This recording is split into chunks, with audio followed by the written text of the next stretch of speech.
guys? We're back with another episode of Taco Imposters. Again, like I start almost every, or not every, but almost every episode. I don't know what to talk about. I never know exactly what to talk about with these things. I just kind of wing it. I just turn the camera on and wing it. If you told me some topics to talk about, maybe I could talk about them. Or maybe, hey, you want to come on the podcast somehow? Maybe we could do that. I don't know. But let's see. So, things happening, what was it? There's a analog duo. So if you know analog, there's like analog NT, analog, there's one, okay, there's versions. After releasing beautiful aftermarket versions, I'm reading off the Verge article. After releasing beautiful aftermarket versions of the NES, SNES, and Sega Genesis, Analog has now set its sights on NEC's library of old-school hardware. Today, the company unveiled, which was probably like a month ago or so, but anyway. Today, the company unveiled the Analog Duo, a console that supports a huge range of hardware, including the TurboGrafx 16, PC Engine, TurboGrafx CD, PC Engine CD, and Super Arcade CD NEC. Oh. Yeah, and then it says here, off of their website, off of Analog, right? Analog.co/duo. Says, you've always known what to expect from a video game system until now. Duo is an all-in-one reimagining of perhaps the most underrated video game system of all time. Analog Duo is compatible with nearly every NEC system and game format ever made. TurboGrafx 16, PC Engine, TurboGrafx CD, PC Engine CD-ROM, Super Arcade CD-ROM 2. Okay, ROM. Okay.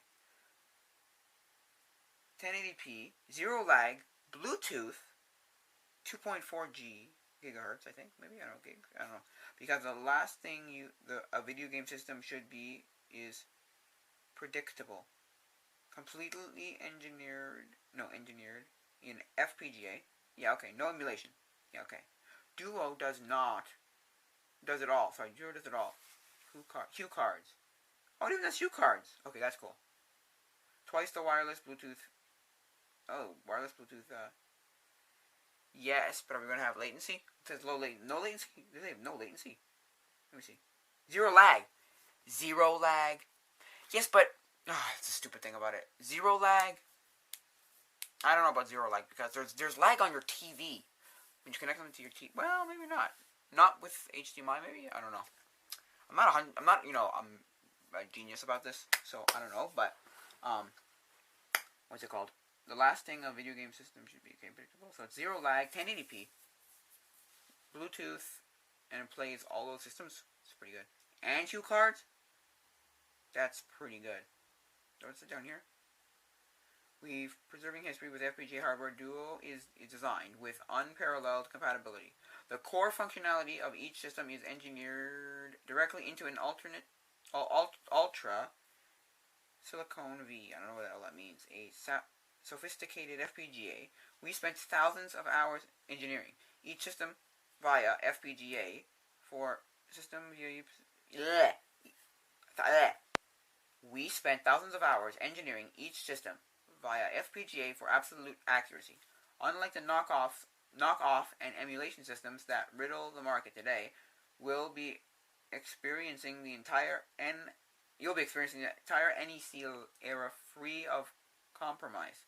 Duo is designed to preserve video game history with the repeated respect it deserves. Interesting. So it plays all those systems. See, I don't know much about these systems. TurboGrafx 16. I know a few games on TurboGrafx 16. I know Splatterhouse is good on TurboGrafx 16. Bonk's Adventure is good on TurboGrafx 16. Not Alex Kidd. That's Mega Drive. Oh, sorry, that's Master System. The one Keith Courage in Alpha Zone. Is that it? Let me just make sure. Keith Courage in Alpha Zone. Let me see. Is that right? No, not Courage. But anyway, Keith Courage in Alpha Zone. Is that the one for?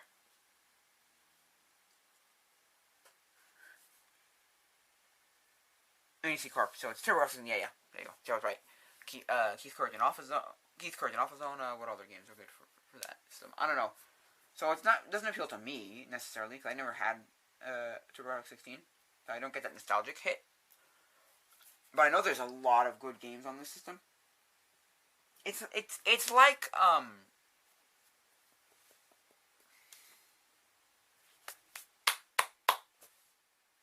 blanking on the name of the system. AGS. It had King of Fighters on it. Color. They had handhelds. What are they called? No. Anyway, what's it called? Neo Geo. Like the Neo Geo. Everybody thinks that everybody knows of it for like 3 games, but there are actually a lot more games. It's just a lot more good games. Just nobody. I don't know, something about it. They weren't Nintendo. They weren't Sega. So nobody remembers them as great systems with lots of cool games. They know them as like, oh, that's the fighter system. You know, the Neo Geo? Neo Geo Soldiers Fighters. Oh, and Metal Slug. That's it. It's like, no. There are other games on there. Or TurboGrafx was like, oh yeah, Splatterhouse or Keith Courage. They only know a few games. This was not as very popular. Definitely not as popular as like a Nintendo or whatever. But it's gotten a lot of not love, but like a lot of people have gotten into collecting it like in recent years. So I think this would get really good. How much is it going to be though? Is it going to tell me a price? No, it's no wait. TurboGrafx 16 engine and Super Graphics Engine are coming to Pocket. Oh yes, right. I think I've seen this too. Wait. Go back to this.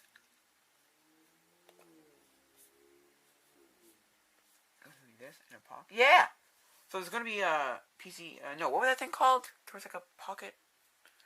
Pocket is going to support as much as handheld history as possible. As much of handheld history as possible. Says TurboGrafx was a great handheld, and bringing the heritage to Pocket is great fit. Playing TurboGrafx 16 PC Engine games on the go is pretty smart. Ooh, special. Okay. Ooh, that's cool. That's actually cool. That one, that's cool. There's like and that's gonna be $30. That's amazing. No, $30 adapter. Wait, new devices, also using only hardware. Yeah. Okay. The company previously announced the gorgeous Analog Pocket, that's it, which plays a wide range of handheld games, and was recently delayed until next year. Wait. When was this written? This article. This year, okay. Okay. Where was I? There. Okay. To Analog with the company making a tuner adapter so that the Pocket can play TurboGrafx 16, PC Engine, and what can I play now?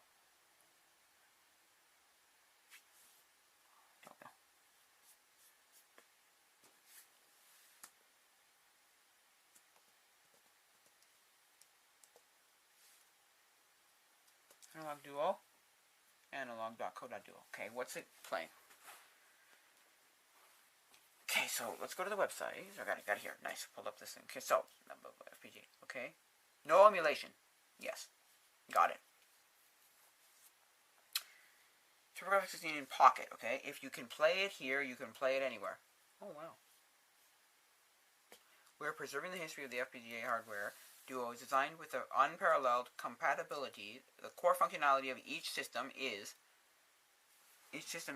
engineered directly into an ultra. I don't know what all that means. V and sophisticated FPGA. We spent okay. We read that right. Anyway, but we read that right. So go down to here. Ooh, it'll be $200. Coming 2021. Limited quantities. $200. American probably. Sign up to be notified as soon as the Analog Duo is available. Do I want to? Maybe next year I'll want one. I don't know. I have no idea.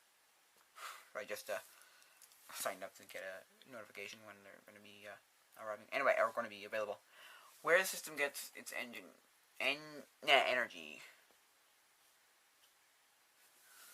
Hardware, video, using MPAL support. lag-free, zero signal degradation, audio, I don't know, headphone jack, volume wheel, that's pretty good. 8-bit do, wait a sec, there's an 8-bit do TurboGrafx gamepad. Oh, okay, I've heard that 8-bit doos are really good, but my experience with 8-bit doos, I bought one NES controller from Amazon, from 8-bit do, and it worked for like a month before it just died. And I was going to return it, then I forgot, and then now it's just too late now. So, it was like last year. So, anyway. So, for me, 8-bit do did not very well. But I could have had 11. So, because everybody else I've ever heard of has never talked about anything bad about it ever. Like, ever. So. Duo Dimensions. I don't really care. Special features. There you go. Original style hard. Hue cards, and original style hue cards, and turbo chip cartridge slot. Okay. Original style PC engine controller port. Wait a sec. You telling me that you can plug in can you plug in an original controller? Let me see. Maybe. That'd be cool. Oh, where is it? Yeah. CD-ROM drive. 2 USB for wired controllers and accessories. Wait, what are you saying? Original style PC engine controller port. And the other one I'm confused though. So you can put it with the USB for USB controllers and 2 USB. Okay, Bluetooth 2 and 2 USB inputs. Supports analog DAC. Okay, so that's sound, isn't it? DACs or because digital analog converter supports analog DAC. I don't know what that means. Anyway, so you get or does it come with an 8-bit do controller? Maybe. What's in the box? Analog dual, HDMI cable, 1 USB cable, wired USB power supply. That's all you get in the box. Oh, you don't get a 8-bit do controller. I think it's separate. Because if we read from what's in the box, it's a analog duo, an HDMI cable, a USB cable, worldwide USB power supply, US or Japan, and plug. Okay. That's really cool if it can play all those. But again, not again, but wait a sec. I don't know if it's you can get those games easily or cheap. I don't know. Maybe for all those people who were collecting them a few years ago when they were like not super expensive, like not crazy expensive. In that weird point, because I've said this before, video game systems have this weird like, it's on the shelf, it's whatever price they charge for it, right? Then it becomes like old news, and nobody cares, and so the price goes like plummeting. Okay. Then it becomes like the nostalgia comes around, and everyone wants it again, so the price can go up again. But between those two times, there's like a fizzle of like cheap as heck because nobody wants one, nobody cares. You know, between being new and being like people are nostalgic for it and they want one again. There's that time in the middle where like nobody cares about it. And so there was a time there, and so what was it like? 2013 or maybe even like earlier than that, like 11. I don't know. I don't follow this, but around that time is when it became like, oh, I want one, and it wasn't even a nostalgic thing for TurboGrafx because a lot of people didn't have TurboGrafx 16s, but people were finding out that the TurboGrafx 16 is actually a really good system. Oh, because people were asking like, oh, what system should I collect for, and what system should I collect for, and I've always heard, oh, try TurboGrafx 16. And so I was like, oh, okay. And so I've heard that things have gone up a little bit because people want it, and now TurboGrafx stuff's expensive, slightly, not crazy, but expensive. So, but yeah. So I don't know if it's at this point you can get TurboGrafx 16 games. Let me look up on eBay.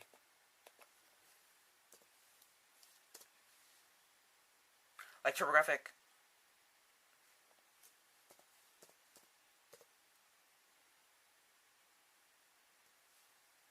TurboGrafx games, maybe? We'll do 16 games first. Let's see what if people are selling lots of. They're selling any of these like in lots or in Bag or boxes. Let's see. Somebody's selling one R-Type for $50. I think that's one of the more expensive ones though. Then you get Genesis. Look at this. Look. You get somebody selling Genesis, Master System, Game Gear, Neo Geo, TurboGrafx 16, Nintendo DS, and the picture is four Nintendo DS games. Oh, wait a sec. Oh, are these like are these the games that were sold on? Oh my god! A Splatterhouse in the jewel case. It's He wants $129 for. What?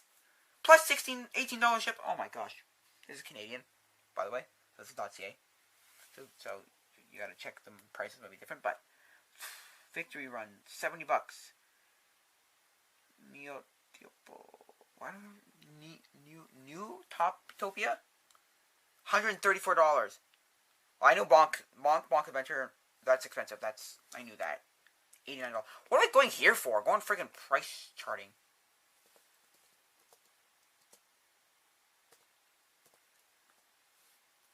Price chart. There you go. Price charting. I just want to go to like TurboGrafx. No, New Omega. Other systems.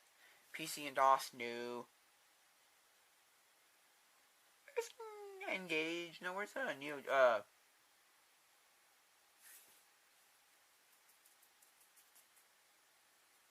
TurboGrafx 16. Where is it? Mega. No. Figures. Atari. Systems. Nintendo Power. 3DO. No, where's the CDI? Game.com. Or Game.com. Okay, maybe we can look it up. Sorry. Orbo.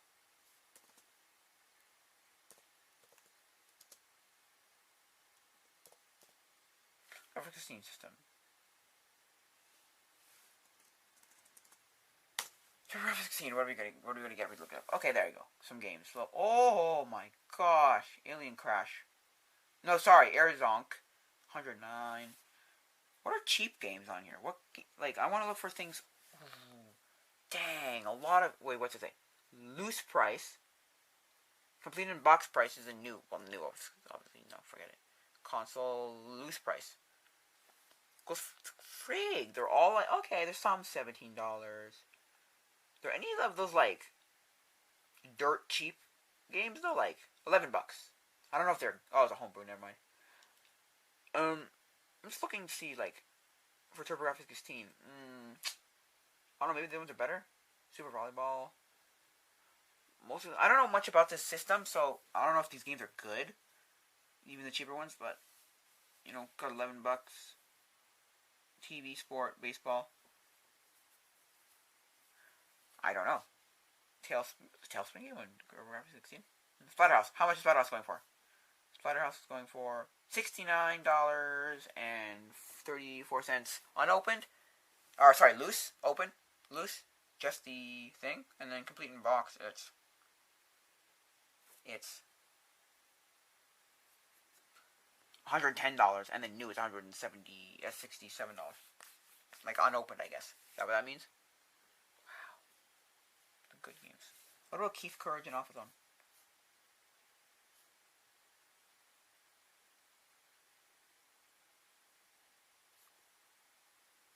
You search around, compare prices below, and click on the game you want for detailed prices. Okay, no.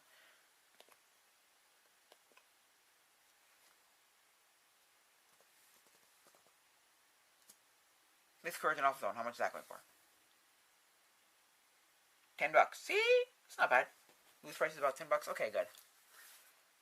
Okay, so there are some decent games. I mean, but $10 is still a lot to me. I don't know. I don't want to pay more than like. Now this is just personally me. This is not like what they should go for or any of that. But I would want to pay more. Any video game that's a video game, I don't want to pay more than like. Now maybe not. Maybe unless it's new, I don't want to pay more than like $5. I literally don't want to pay more than $5, but it does depend on the game. For me, yeah, it does. So yeah. Okay.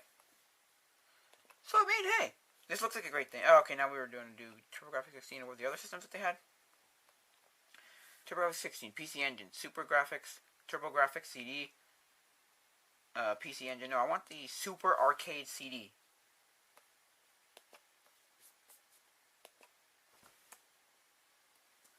Super Arcade CD.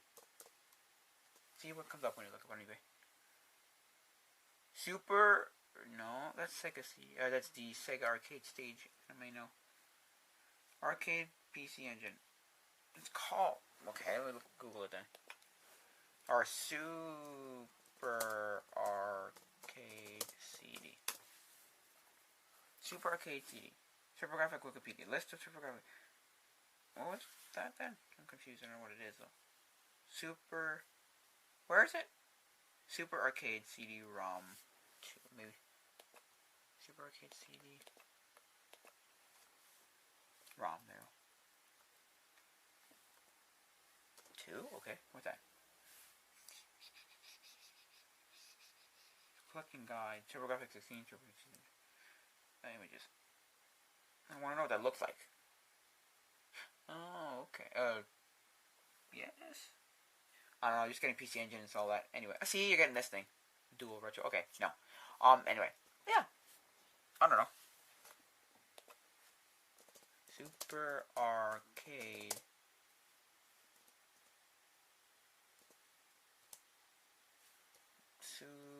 Super Arcade. CD-ROM 2. See what comes up when I look it up. Users. Okay. Console. What? Oh, they're getting different things with Super and Arcade and never mind. I'm looking up on price charting. Okay, no, forget it. But still, that looks like a great thing. I don't know.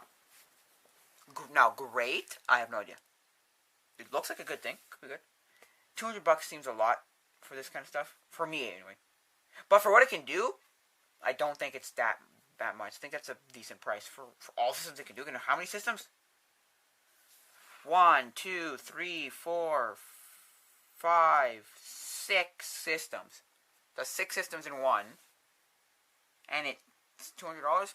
It's a decent price. I mean, obviously if it was cheaper, more people would want it. But, yeah, I think that's a decent price. And then they've got the other one for $30. That's amazing. Now that's actually really good. The Pocket, yeah, the Pocket. I think that's actually a really good system. The Pocket, yeah. I said sign up for $30. All the people who want to play Hue card stuff and like.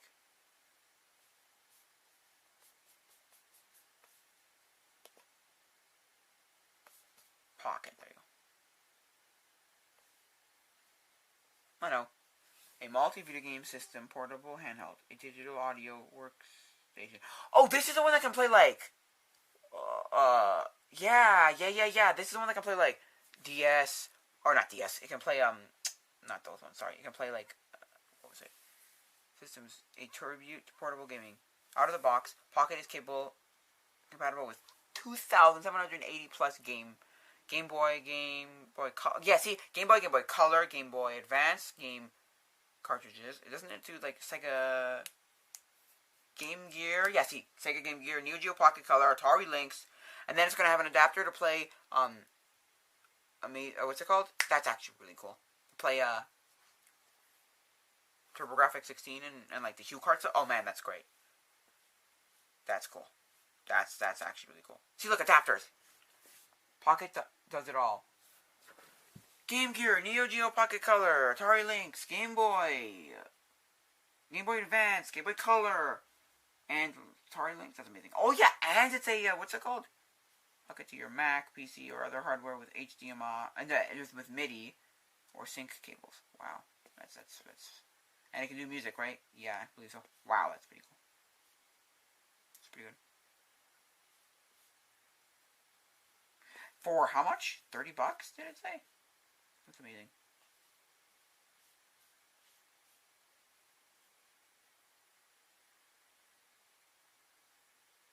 Okay, yeah, so that's pretty cool. That's actually really cool. Let me just go to. See, I might even pick one of these up. These are actually fantastic. Or this is actually a really cool thing. How do they get away with this though in not being like legal wise? It's because it plays the game, right? No emulation. But how do they not? I never understood this. If someone like Nintendo didn't like people emulating, right? They wouldn't want people making video game systems play their video game systems. No, couldn't they? I don't know. The weirdness of Nintendo and how Nintendo's like, oh well, no, I want whatever to play. Leaving a scene. Well, you can't use our intellectual properties, but yet you're technically using our intellectual property. Like you're making money off our intellectual property. I don't know. Anyway, I guess it's the whole thing of, hey, we're not selling games here. We're selling a system that happens to be able to play whatever in the legal ways. Like they're in the clear. I don't know. These systems, these FPGA systems, I never understood. The emulation systems, forget it. You're emulating them and you're selling it, and Nintendo has the right to say, no, you're not using, Mario, and you cannot use these things. No play our games.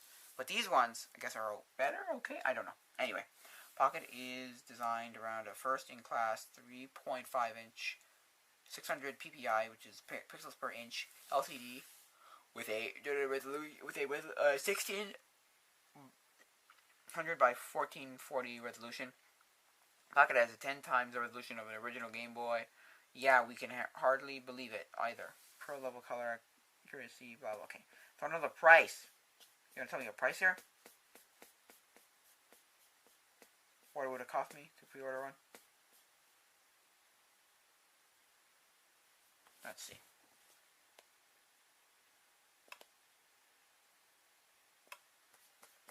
Pre-order. I'm not gonna buy one yet, but I want to pre-order. Oh, never mind. No, the adapter is $30. Right. So this is also $200. Yikes! But this basically is the only thing you'll ever need to play. Well, it looks like. I don't know. Now I don't know the experience will be when it comes out. I don't know if it's actually going to be, hardware-wise and software-wise, like will it run well, hardware-wise and all that. But it seems like a great thing. It seems like it seems like it's all you'll ever need to play handheld games. So.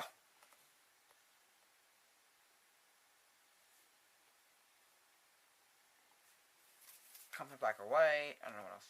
Go back. $200. Yeah. Never mind. I'm getting mixed up with the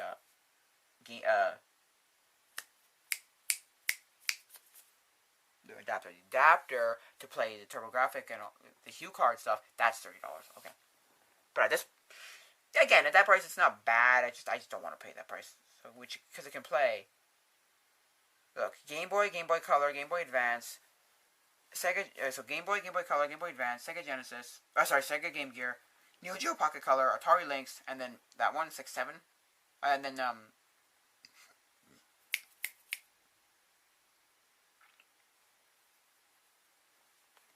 what's it called? HuCards, horrific HuCards. That's just crazy. That's about 7. That's pretty good. It's all I'll ever need. Buy once and you never have to really worry about ever having to have another game system again, handheld wise. You don't need a Game Boy and a Game Boy Advance and a Game Boy DS or not DS. Well, DS still playing Game Boy Advance because it's a better screen, in my opinion. But that's not what I meant. But see, all it needs to do now is play DS, FPGA DS, and 3DS, and it'll play everything. That's it. But those are harder to do, I think. I'm not 100% sure, but I think. So yeah, oh wow. That seems cool. Right. So there's the Duo and then the Pocket. Right. The Duo, again, the Duo, I personally don't care for necessarily because I never played that one. I don't have, played TurboGrafx stuff, so I don't know NEC systems, so I don't know. But for what it's doing, it seems amazing. It seems pretty good, So it's every NEC. So okay. And then the Pocket's amazing. I don't want to pay $200 for one, but the Pocket seems like a perfect thing to play every handheld based virtually. Now, okay. The only thing it's missing is a PSP. See, if it could do DS, 3DS, and PSP and Vita, it'd be perfect forever. But of course, those ones are harder to do, and probably they're not even compatible with each other. So I don't know, but hey, whatever. So yeah, it's pretty cool. And then on what day was it? Around in October, around somewhere, the NES turned 35. I mean, okay, so you want me to talk about the NES? There were some. The NES, okay, was a pioneer in video games. Oh, yeah, 100%. It was the most important video game system ever. Because without it, we would not have video games as we have it today. Not at all. Because it saved the video game industry. Because if you don't know, in 1983, 84? 83, right? Let's just see. Let's see.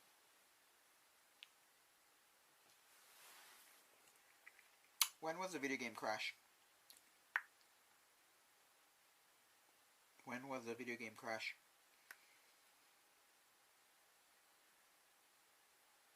When was the video game crash? The North American video game crash of 1983's start date is 1983. 83, so yeah. The video game crash of 83. And then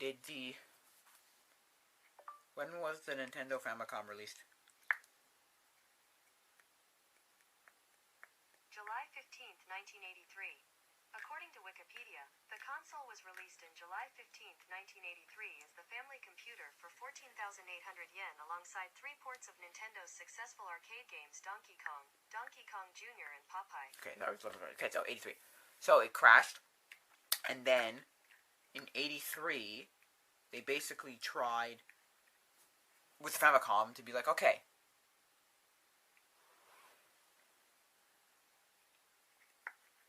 let's try and make it. Also, let's make it not a video game system. And so for the North American, which was NES, they were like, oh, let's make it a family, like an entertainment system, a Nintendo entertainment system, not a video game system. Let's get that I hope I'm using that word right. Definition of nomenclature. Here's the definition of nomenclature. The devising or choosing of names for things, yeah, especially in a science or other discipline. Well, the nomenclature of, let's get that nomenclature out. Let's listen that naming. Sorry, no, that's not how you ever use that word. Sorry. Let's have the right nomenclature, right naming. We don't want to use video games because we don't want, them to be to associate with video games. It's not a video game console; it's an entertainment console, which is also why it looks like a VCR. It looks kind of like a VCR, and the games were like. Because they were trying to make it more not video game. Anyway. There's lots of documentaries about the old video game stuff, the crash, how Nintendo came out of it, and basically revived video games. Revived video games. Video games would not exist without. Or at least it would. Now see, I think video games would have existed, just not in the, it's the biggest thing ever.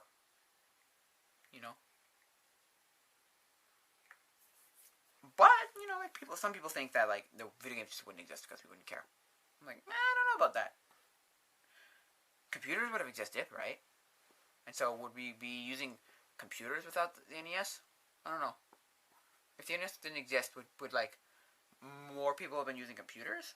I'm not sure. Computers were big in the 80s, so while the Nintendo system was around. So I don't know. The 80s, so I don't know. But anyway. So yeah. And come on, everybody knows Mario. Everybody. Not everybody, obviously, but so many people around the world, millions of people know who Mario is. He's the most well-known video game character ever. It's crazy. I have Mario right here. See, I have Mario Hunt. See, okay. Duck Hunt. I like the heft of these games too. They're like big, hefty. They're solid things too. They're just, you could drop it and nothing would necessarily happen. I mean, obviously you would, don't drop it, like don't smash it around, but like you could like drop it and then it would still work as to an extent. Where the CDs, you put it down and it's like scratches, or you move it around so much. You freaking look at those things wrong and it scratches. I never, ever, ever played the thing. I hadn't played it, right? I got a new DVD for Christmas one year. It was DVD. I know exactly which one it was. It was Herbie Goes Bananas. No, it wasn't. It was a different one actually. That's a different story. But it was a thing. I never played it. I popped it into the system, my DVD player. It was already skipping and scratching. I'm like, how? I've never even played this. Whatever. Anyway, those just discs in general, don't like them because discs have disc rot. These will not rot the same way. Obviously, these will physically stop working, the capacitors, the resistors, and all that stuff on it. And the chips just stop working. I don't know, but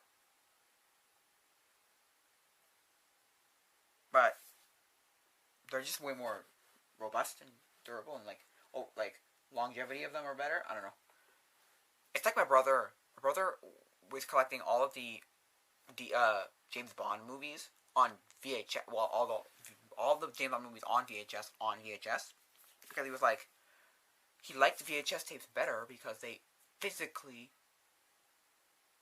work. They physically just worked. There was never a time when it would skip or scratch or like jittery. None of it.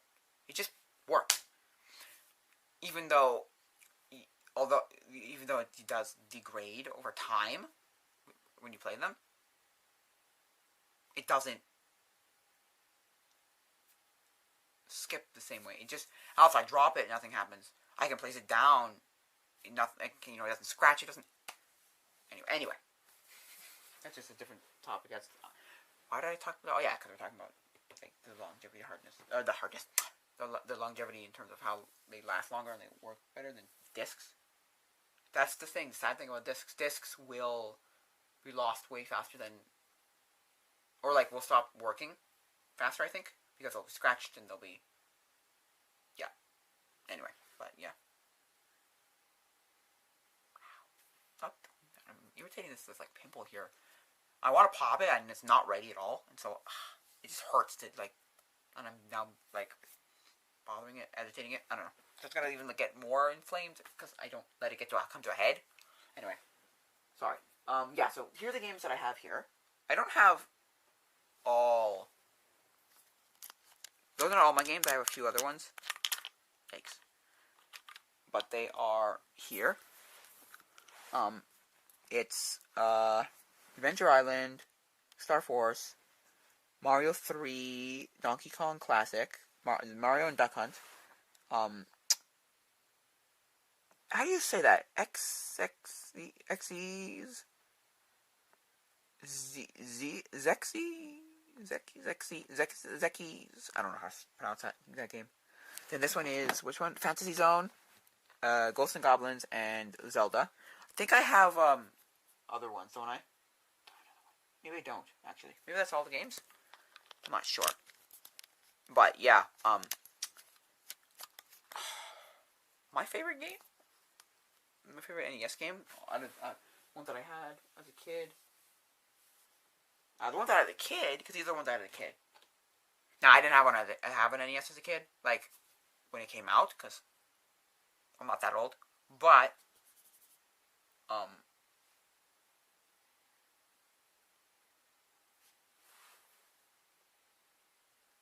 I got one, when I was like 13, 12? No, maybe 11 or 12?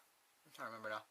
From one of my dad's friends had one, and she gave it to me, and it didn't work. And so he went to the local video game store, and the guy was just like, "Yeah, it's fidgety, it's temperamental, it's flaky, so get a new one." Yeah, so Sorry, the thing cut off again because it overheated. But yes, I said to go get a new one, so I just got a new one from my local video game store. So yeah, the NES is a great console. It has so many good games on it. Well, okay, here's the thing. There were different eras of the NES. There was like the beginning where it was like arcade games, right? And no better than Atari games, right? None.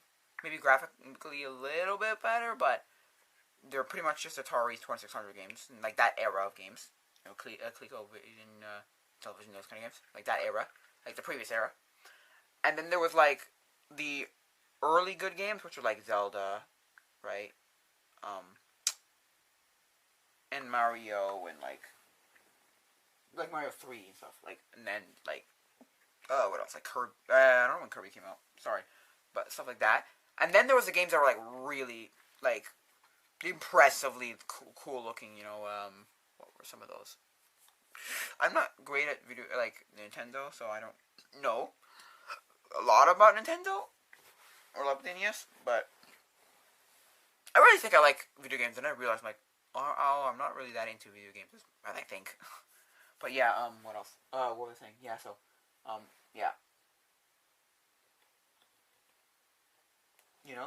Different games, and then all the different things about, the licensing, and these are unlicensed Tengen.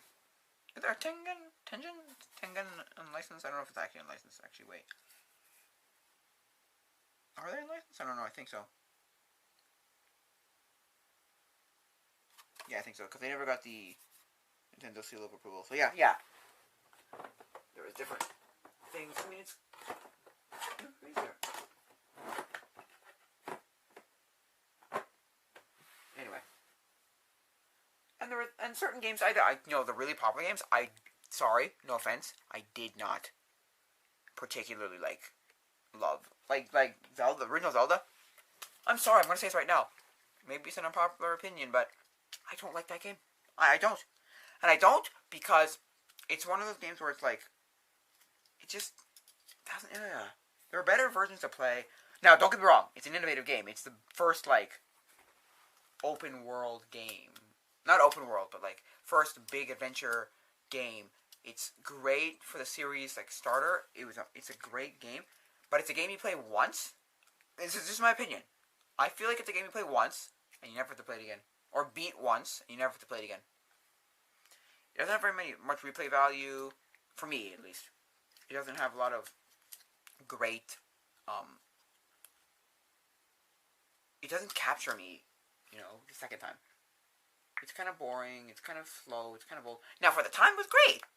Obviously, there's nothing better. But nowadays, it doesn't have this, it's not like a lot of old games where, or it's not like some old games, even in today's era, they hold up really well because they're fun. They're graphically appealing. They've got good gameplay, good story, whatever. This has not no story because it has a bit of story at the beginning, but it doesn't have story in the actual game. You're not learning anything in story wise. The gameplay is very simple, yet really hard. If that makes any sense. So to me, I don't think it's a good game. I'm sorry.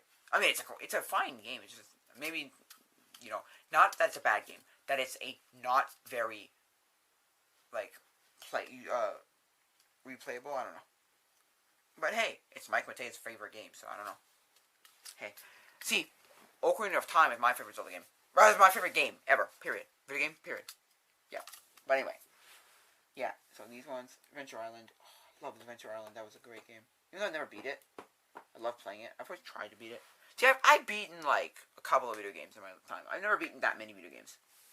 Nope. I beat Ocarina of Time, and even Ocarina of Time, my brother said that you did not actually beat Ocarina of Time. You beat Ocarina of Time for the easy version for 3DS. Anyway, so the NES was a pioneer in video games. Without it, we would not have video games to this day. At least not the same way. I personally think we would have been playing more computer games based on what was going on at the time. Because computers were still popping off, getting bigger, and so. And I feel like more people would know how to play, how to use computers. Anyway. So yeah, I think that'll be it for now, guys. So, and links in the description for if you want to get in contact, ask a question, comments, concerns. There's obviously comments below, but also there's an email strikeback tacoimposters@gmail.com. There's a Discord and the Patreon. If you want to see better content, please support me on Patreon. If you want to see better content, hey, you don't say exactly the same if this is good enough for you. I don't know, but you want to see better content, better camera, better anything, just support me on Patreon. Even if it's $1, I get 100 people at $1, it's $100. So it's pretty good. 1,000 people at $1, it's $100. It's $1,000. I mean, 500 people at $1, $500.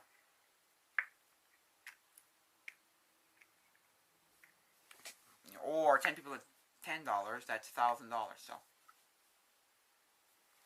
is that right? I believe so. Anyway, so yeah.